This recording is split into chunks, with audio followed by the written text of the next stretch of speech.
NEET தேர்வினுடைய வினாத்தாள் கசிஞ்சது அப்படிங்கிறது நாடு முழுவதும் மிகப்பெரிய ஒரு அதிர்வலையை ஏற்படுத்துச்சுன்னே சொல்லலாம். பெற்றோர்களுக்கும், மாணவர்களுக்கும் அது மிகப்பெரிய ஒரு அதிர்ச்சியை கொடுத்துச்சுன்னே சொல்ல முடியும். அப்படியே அந்த அதிர்ச்சியிலிருந்தே இப்ப வெளியில வர முடியாம இருக்கக்கூடிய சூழ்நிலையில, மீண்டும் ஒரு அதிர்ச்சி மாணவர்கள தாக்கியிருக்கு. என்ன அப்படின்னா, சிபிஎஸ்இ தேர்வு எழுதிய கிட்டத்தட்ட 18.5 லட்சம் மாணவர்களுடைய விடைத்தாள் அப்படிங்கிறது கசிஞ்சிருக்கு. அந்த விடைத்தாள் திருத்துறதுலயும் சரி, மறுமதிப்பீடு செய்றதுலயும் சரி, மிகப்பெரிய குளறுபடிகள் இங்க நடந்திருக்கிறது வெட்ட வெளிச்சமா இப்ப தெரிய வந்திருக்கு. இது மீண்டும் மாணவர்கள் மத்தியிலயும், பெற்றோர்கள் மத்தியிலயும் கவலையை எழுப்பியிருக்குன்னே சொல்லலாம். சிபிஎஸ்இனுடைய தேர்வு முடிவுகள் வெளியில வந்ததற்கு பிறகு தான் இந்த பிரச்சனை ஆரம்பிக்குது. முதல்ல தில்லியிலயும், ஜார்க்கண்ட்லயும் மாணவர்கள் வந்து மறுமதிப்பெண் கூட்டலுக்காக தங்களுடைய விடைத்தாள்கள கேட்கும்போது, வேறு ஒரு மாணவர்களினுடைய விடைத்தாள்கள் அவங்களுக்கு குடுக்கப்படுறது தெரிய வருது. இப்படி ஒரு சில மாணவர்கள் மட்டும் இல்லாம, அடுத்தடுத்து இத சோசியல் மீடியால மாணவர்கள் சொல்ல சொல்ல, எங்களுக்கும் அந்த மாதிரி தான் வந்திருக்கு அப்படின்னு மாணவர்கள் அதிர்ச்சிக்கு உள்ளாகுறாங்க. அடுத்ததா பார்த்தோம் அப்படின்னா, ஒடிசாலயும் இந்த பிரச்சனை வர ஆரம்பிக்குது. ஒடிசால இருக்கக்கூடிய ஒரு சில மாணவர்கள் என்ன சொல்றாங்க அப்படின்னா, நாங்க அத பதிவிறக்கம் செய்யும்போது, என்னுடைய 13, 14வது பக்கமே அதுல கிடையாது அப்படின்னு சொல்றாங்க. அதாவது அத அவங்க மதிப்பீடே பண்ணாம விட்டுருக்காங்க. ஒரு சில பக்கங்கள் வந்து 2 முறை அவங்க அத வந்து அப்லோட் பண்ணியிருக்காங்க. இப்படி நெறைய குளறுபடிகள் இருக்கு அப்படின்னு சொல்றாங்க. இன்னும் சில மாணவர்கள் என்னுடைய விடைத்தாளையே காணோம் அப்படின்னு சொல்றாங்க. இன்னும் ஒரு சில மாணவர்களுக்கு ஏற்கனவே சொன்ன மாரி வேறு ஒருவனுடைய விடைத்தாள்கள் கிடைக்குது. இந்த மாதிரியான குளறுபடிகள் நடந்திருக்கு. அடுத்த அதிர்ச்சியா இந்த இணைய பாதுகாப்பு குறித்து ஆராய்ச்சி பண்ணக்கூடிய மாணவர் ஒருத்தர், சிபிஎஸ்இ தளம் அப்படிங்கிறது வெட்ட வெளிச்சமா திறந்திருக்கு அப்படின்னும், அதிலிருந்து விடைத்தாள்கள அவர் பதிவிறக்கம் பண்ணாரு அப்படின்னும் ஆதாரங்களின் மூலியமா சமூக வலைதளங்கள்ல அம்பலப்படுத்தினாரு. அவர் மட்டும் இல்லாம அதற்கு பிறகு நெறைய மாணவர்கள், ஆமா எந்த ஒரு பாதுகாப்பு கேள்வியுமே அதுல கேட்கல. யாரால வேணாலும் அத பார்க்க முடியிற மாதிரியா இருக்கு.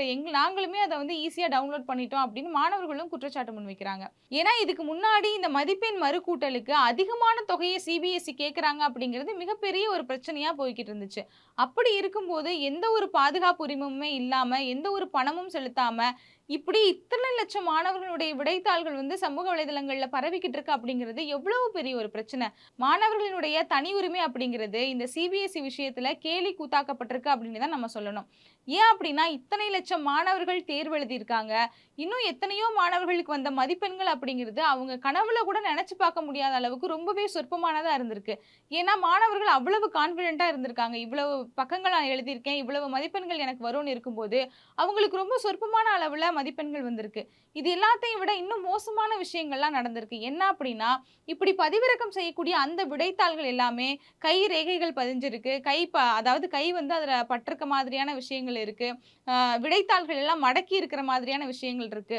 பொதுவாகவே ஸ்கேன் பண்ணி அப்லோட் பண்ணக்கூடிய அந்த விடைத்தாள்கள்ல அந்த மாதிரியான பிரச்சனைகள் இருக்காது அப்படிங்கிறது மாணவர்களும் இது குறித்த அந்த அறிஞர்களுமே சொல்றாங்க. அப்படி இருக்கும்போது இது ஏதோ செல்போன்ல போட்டோ எடுத்து அப்லோட் பண்ண மாதிரி தான் இருக்கு அப்படின்னும் எல்லாருமே குற்றம் சாட்டுறாங்க. இப்பதான் நமக்கு வலுவான சந்தேகம் ஒண்ணு எழும்புது.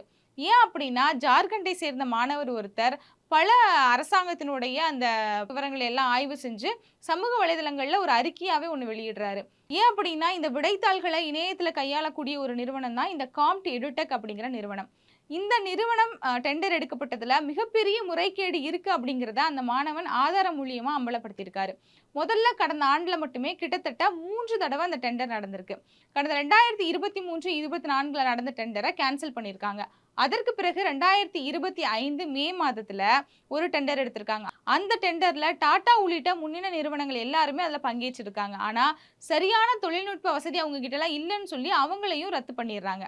அதற்கு பிறகு 2025 ஆகஸ்ட் மாதத்துல தான் இந்த காம்ப்ட் எடுடெக் அப்படிங்கிற அந்த நிறுவனத்துக்கு இவங்க டெண்டர் குடுக்குறாங்க. அப்படி டெண்டர் குடுத்ததுலயே நிறைய முறைகேடுகள் நடந்திருக்கு. முதல்ல சட்டத்துல நிறைய மாற்றங்கள அவங்க கொண்டு வந்திருக்காங்க.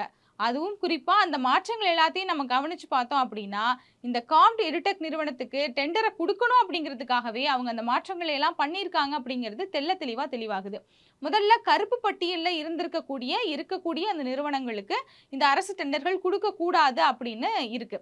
ஆனா, அவங்க அத கருப்பு பட்டியல்ல இப்போது இருக்கக்கூடிய நிறுவனங்களுக்கு மட்டும் தான் குடுக்கக்கூடாது அப்படின்னு மாத்தியிருக்காங்க. ஏன்னா, இதே காம்ப்ட் எடுடெக் நிறுவனம் ஒடிசா போன்ற மாநிலங்கள்ல மாநில அரசுகளினுடைய அந்த இணையதளங்கள கையாள்றதுல மிகப்பெரிய மோசடிய செஞ்சிருக்கு அப்படின்னு நெறைய குற்றச்சாட்டுகள் அவங்க மேல இருக்கு. இவங்க கருப்பு பட்டியல்ல இருந்த ஒரு நிறுவனம்.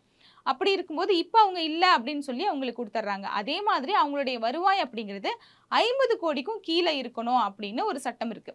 ஆனா, அதற்கு பிறகு இவங்க இத எப்படி மாத்துறாங்க அப்படின்னா, ஆனா இந்த காம்ப்ட் நிறுவனம் கிட்டத்தட்ட 1.5% மட்டும் தான் அதுலருந்து குறைவா இருக்கு அப்படிங்கிறது நமக்கு தெரிய வருது. அதற்கு பிறகு 3வது அவங்க என்ன பண்ணியிருக்காங்க அப்படின்னா, அந்த குவாலிட்டி செக் பண்ற அந்த லெவல் அப்படிங்கிறத 5ல இருந்து 3ஆ மாத்திருக்காங்க. அதாவது 3 ரவுண்ட்லயே வந்து இது பண்ற மாதிரி மாத்திருக்காங்க.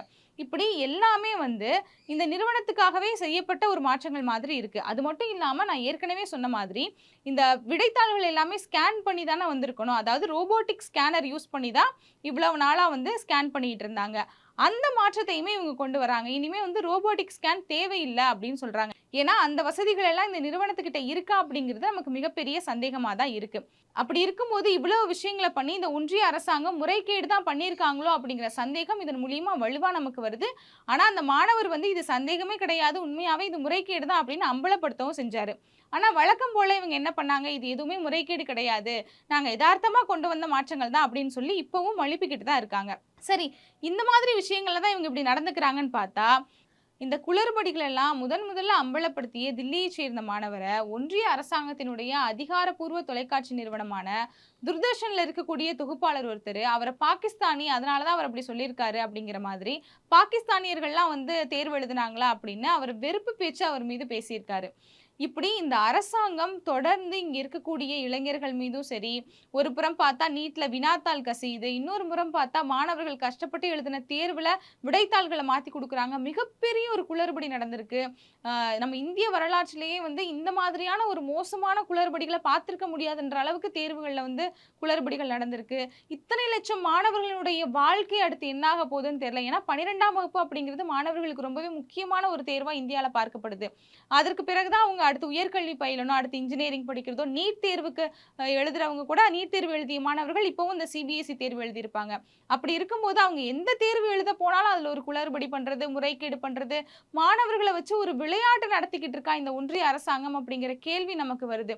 எவ்வளவு பெரிய ஒரு மோசமான ஒரு செயல்.